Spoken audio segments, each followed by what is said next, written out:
This time, the chair would like to recognize Representative Alejano. You have 4.5 minutes. There is additional 1.5 minutes, which was waived in your favor. You have the floor. Thank you, Mr. Chairman. Magandang gabi po sa inyong lahat. Protocol lang, SOP. Gusto ko lang tanong, General Rolly Asuncion, sir. Pag bumisita ba ho si Secretary Aguirre sa Bucor at gustong mamasyal, mag-inspect sa opisina, pati na rin sa MVP, sasamahan niyo ba po? Yes, sir. Is there any instance na iwanan niyo siya? Protocol-wise, siguro, sir, hindi po pwede. Hanggang umuwi siya? Yes, sir. Hanggang umuwi po sila. Thank you, sir. General Bukayo, sir. Sa minensyon niyo po kanina na maraming beses, I think 5 times sa nare-recall niyo, bumisita Secretary Secretary De Lima. Sinamahan niyo pa po sa lahat ng lakad niya sa loob ng kulungan ng NPP or merong instance na hindi niyo siya sinamahan o iniwanan niyo siya? Your Honor, sinamahan ko po. Sa lahat ng instances? Opo. Thank you, sir. Gusto ko lang ibalik dito sa testimonies kanina na nung binigay nag-abot ng pera, Police Officer Durano, nandoon si Secretary De Lima, meron doong 3 nakabarong. Tama po ba? Oh, yes po. Kilala niyo ba si General Bukayo? Opo. Your Honor, Nandoon ba siya? Wala siya? hindi ko po siya nakita sa panahon na yun. Your Honor. Medyo naguguluhan ako dahil may protocol ho dyan, no? Ang sekretary mo pumasok sa loob na maraming mga convicted criminals, iiwanan po ng Bucor Chief. Baka i-bodol fight sa loob yun, no? So, yun lang po yung aking point doon, no? Itanong ko lang sa 3 detainees, may cellphone po ba kayo ngayon? Wala po. Your Honor. Wala po, Your Honor. Before, meron pa kayong cellphones? Yes, Your Honor. Dahil nakalagay dito na tinawagan kayo ni JB Sebastian, pupunta dito, no? Yung cellphones nyo at the time, 2014 na sinabi nyo dito, na-confiscate ba yan? Sa akin, sir, nasira yung sa akin kaya hindi na ako nagamit. Confiscate po yung sa akin. Itanong ko lang po kay General Bukayo at saka kay General Asuncion, lahat po ba ng pag-conduct ng raid, di ba meron tayong mga kontrabando na nakuha? Naka-label lahat yun kung kanino nakuha, ilang piraso na doon po lahat. Tama po ba? Except for probably yung mga bladed weapons, sir, na maliliit na bagay. But as to cellphones, meron pong label po yun. Meron po bang forensic na doon sa mga cellphones ng drug lords at dito sa ating mga witnesses ngayon? All the cell phones na confiscate when I arrived there, I see to it na madadala po sir for forensic sa mga other agencies kasi wala pong forensic capability po yung Bucor, sir. Sinabit po natin lahat ng cellphones at ongoing yung forensics ng lahat na yon? I will check with the staff, sir, kasi may mga results nang dumating sa amin, but I will check sa staff because more than 2,000 na po yung cellphone na confiscate at na susurrender po sa kanila. In fact, in all the galugads that the staff have conducted, mayroon hong kasamang mga CIDG, except for yung mga biglaang information po. Thank you, sir. Mas maganda sana po na may forensic tayo, lalo na sa cellphone ni P.O. Durano, dahil nandun ang usapan. Punta ka dito, dala ka ng pera, nandito si Secretary De Lima. No, I request that you check whether the cell phone of P.O. Durano has been conducted forensics on para malaman po natin. Thank you po, sir. Will go, sir. Will go. Ang next question ko po kay P.O. Durano. Pakibasa po ng inyong affidavit number 19. Bilang kalakaran sa loob ng preso, hindi ka maaaring tumanggi na maging bahagi ng pagbibinta ng illegal na droga sa loob ng NBP. Dahil matatanggalan ka ng mga benepisyo na binibigay tulad sa aming mga pinuno ng mga samahan sa loob ng NBP.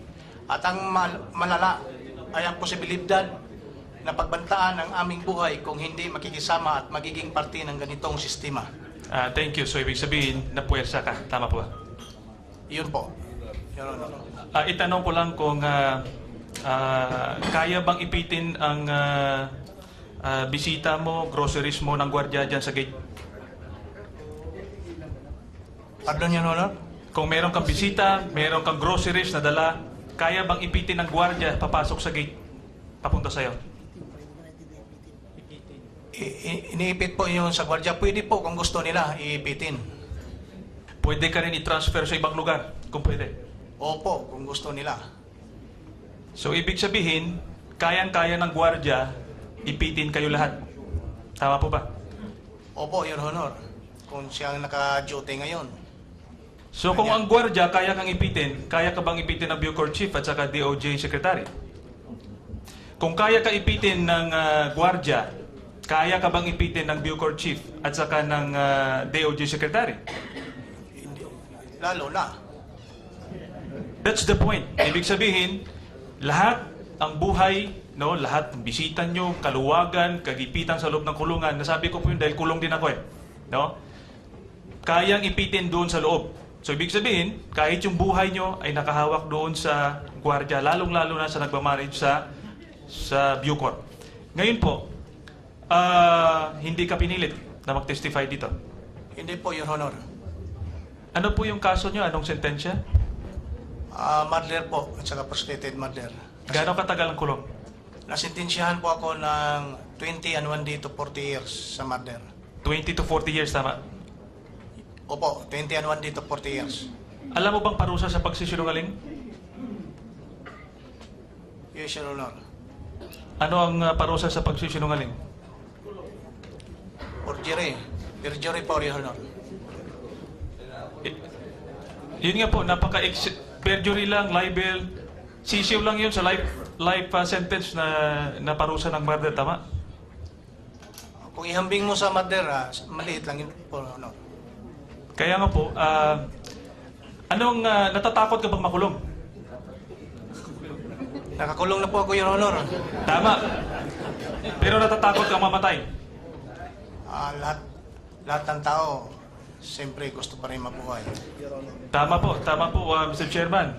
So, ibig sabihin, sa loob ng kulungan, pwede kang mamatay, pero hindi ka matatakot na makulong. Tama po ba?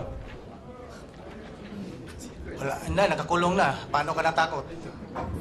Takot kang mamatay, pero pagkakulong hindi matakot. Tama? Siyempre, may mga anak po tayo, Your Honor. Kailangan pa sa gabay natin para mabuhay. Thank you. Ang tanong ko po, next, kay Secretary po sa DOJ, meron po bang application ng pardon si JB? So far, none that I know, Mr. Chair. Pwede po natin tingnan in the past, lalo na po sa termino ni then Secretary De Lima, kung merong application ng pardon. Yes, Mr. Chair. We are going to ask the Board of Pardon Parole or the PPA. Gusto ko lang i-request po sa inyo, Mr. Secretary, na kung pwede makapag-conduct po tayo ng lifestyle check doon sa binanggit po ni Mr. Arile. Nandun po, napakayaman. Binanggit kanina na ordinaryo, mayaman pero simple lang. Pwede natin ma-lifestyle check sila ni Swarscope, Santiago, nandito po. Nagkandak po ba kayo ng lifestyle check sa mga ito? Before the good secretary will answer, may I inform the good congressman that your time is over. And just like the others, I'm giving you additional 1 minute to fully ventilate your issues of concern. The good secretary Thank may you. answer. Thank you, Mr. Chair. Actually po, gustong-gusto pong gawin yung suggestion niyo at marami nang sasuggest sa akin na gawin yan. Kaya lang talagang sobrang lamang ang trabaho sa DOJ. But we are going there, Mr. Chair. We want to ask the conduct of a lifestyle check sa lahat ng officers ng Bilibid, including even the guards who have receiving a mere 11, 12,000 pesos, but they have brand new cars. Thank you, Mr. Secretary. Tanong ko po next sa PNP, General Magalong, sir. Nabanggit po kanina ni Mr. Junel Sanchez na nilipat yung baril from from Secretary de Lima then to Mr. Cristobal. Pwede po ba tayo makahingi ng record sa Fed yung pag-transfer ng baril na po yun? Mr. Chair, Your Honor, we already have some confirmation from FEO. Talaga ho na-transfer from the from the ownership of Senator De Lima to yung nabanggit ho niyang kay Warren po. We will produce the necessary formal document. Thank you po, sir. Thank you po, sir. Matanong ko lang po, nabanggit kanina sa document, sino po ba si Police Senior Superintendent Dumlao?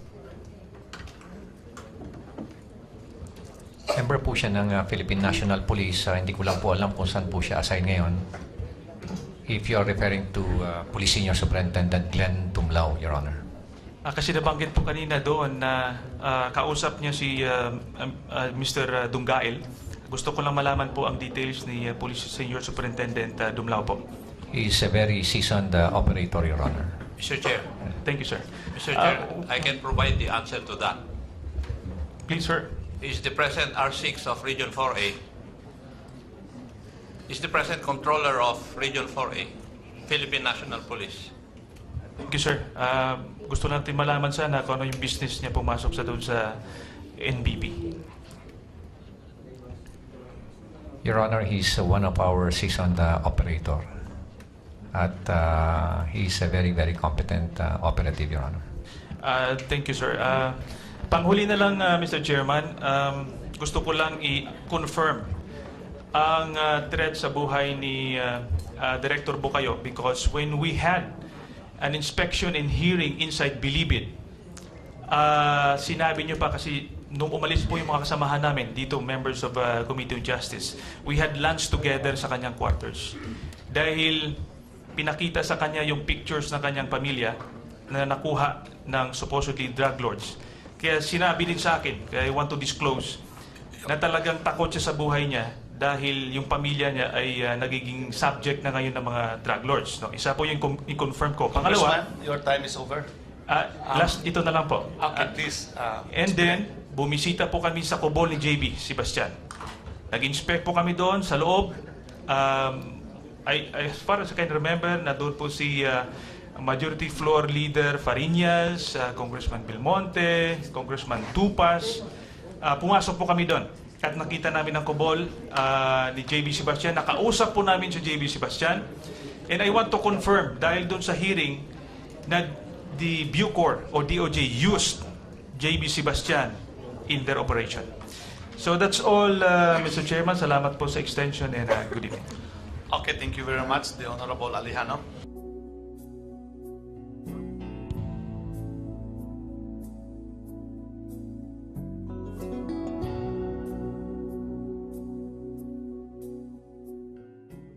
Sa murder. 20 to 40 years, tama? Opo, 21 dito, 40 years. Alam mo bang parusa sa pagsisinungaling? Yes, Your Honor. Ano ang parusa sa pagsisinungaling? Perjury. Perjury po, Your Honor. Yun nga po, perjury lang, libel, sisiw lang yun sa life sentence na parusa ng murder, tama? Kung ihambing mo sa murder, maliit lang yun po, Your Honor. Kaya nga po, natatakot ka bang makulong? Nakakulong na po ako, Your Honor. Tama. Pero natatakot kang mamatay. Lahat ng tao, siyempre gusto pa rin mabuhay. Tama po, Mr. Chairman. So, ibig sabihin, sa loob ng kulungan, pwede kang mamatay, pero hindi ka matatakot na makulong. Tama po ba? Wala, nakakulong na. Paano ka natakot? Takot kang mamatay, pero pagkakulong hindi matakot. Tama? Siyempre, may mga anak po tayo, Your Honor. Kailangan pa sa gabay natin para mabuhay. Thank you, thank you. Ang tanong ko po, next, kay Secretary po sa DOJ. Meron po bang application ng pardon si JB? So far, none that I know, Mr. Chair. Pwede po natin tingnan in the past, lalo na po sa termino ni then Secretary De Lima, kung merong application ng pardon.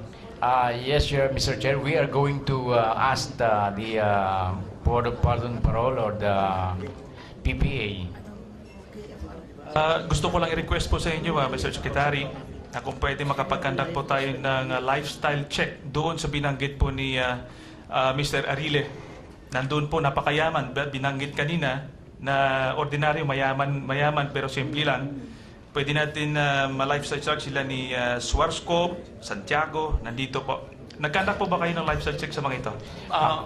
Before the good secretary will answer, may I inform the good congressman that your time is over? And just like Conducted forensics on para malaman po natin. Thank you po, sir. Will go, sir. Will go. Ang next question ko po kay Piotr Durano. Pakibasa po ng inyong affidavit number 19. Bilang kalakaran sa loob ng preso, hindi ka maaaring tumanggi na maging bahagi ng pagbibinta ng illegal na droga sa loob ng NBP. Dahil matatanggalan ka ng mga benepisyo na binibigay tulad sa aming mga pinuno ng mga samahan sa loob ng NBP. At ang malala ay ang posibilidad na pagbantaan ang aming buhay kung hindi makikisama at magiging parte ng ganitong sistema. Thank you. So, ibig sabihin, napuwersa ka. Tama po ba? Iyon po, Your Honor. Itanong ko lang kung kaya bang ipitin ang bisita mo, groceries mo ng gwardiya dyan sa gate? Pardon, Your Honor? Kung meron kang bisita, meron kang groceries na dala, kaya bang ipitin ng gwardiya papasok sa gate? Papunta sa'yo? Iniipit po yun sa gwardiya. Pwede po kung gusto nila iipitin.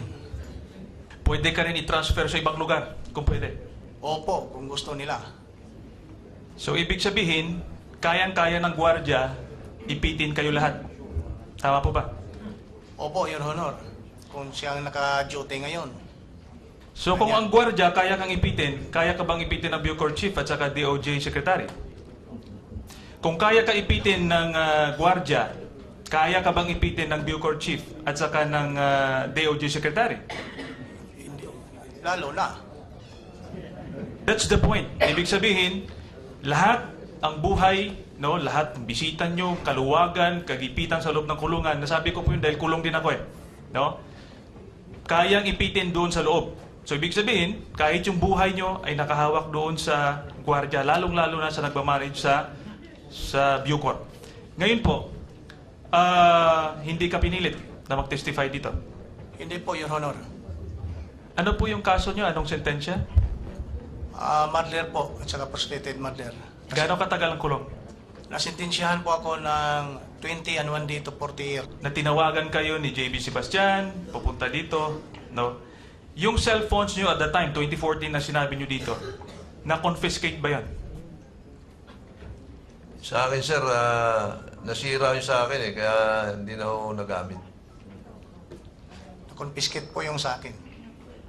Itanong ko lang po kay General Bocayo at saka kay General Asuncion, lahat po ba ng pag-conduct ng raid, di ba meron tayong mga kontrabando na nakuha? Naka-label lahat yun kung kanino nakuha, ilang piraso na doon po lahat. Tama po ba? Except for probably yung mga bladed weapons, sir, na maliliit na bagay. But as to cellphones, meron pong label po yun. Meron po bang forensic na doon sa mga cellphones ng drug lords at dito sa ating mga witnesses ngayon?